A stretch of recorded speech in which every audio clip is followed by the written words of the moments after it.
রাকিব অনেক পরিশ্রমী ছেলে। অনেক পরিশ্রম করার পরেও মাঠে ফসল ভালো হয় না। সে বারবার চেষ্টা করার পরও ব্যর্থ হয়। সে মনে করে আল্লাহ বুঝি তার দোয়া শুনে না। মা, আমি তো অনেক চেষ্টা করি, দিনরাত পরিশ্রম করি, তবু জানি না কেন কিছুই ঠিকমতো হয় না। মনটা ভেঙে যায় মা। কখনো মনে হয় আল্লাহকে আমাকে ভুলে গেছেন।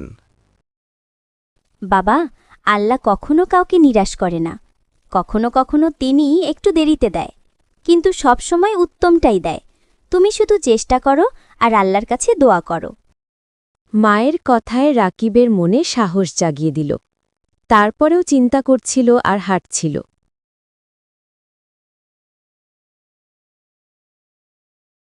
কেন এত চিন্তা করছো? কি হয়েছে? আমি অনেক চেষ্টা করি কিন্তু সফল হতে পারি না।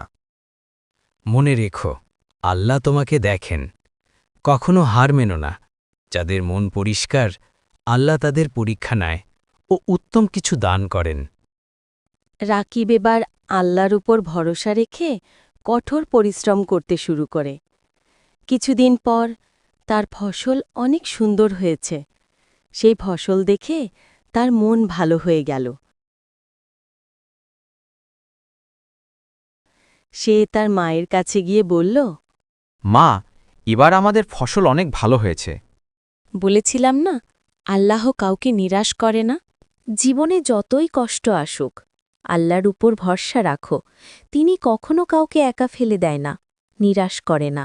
চেষ্টা আর দোয়া এই দুটোর মধ্যেই সফলতা আসে।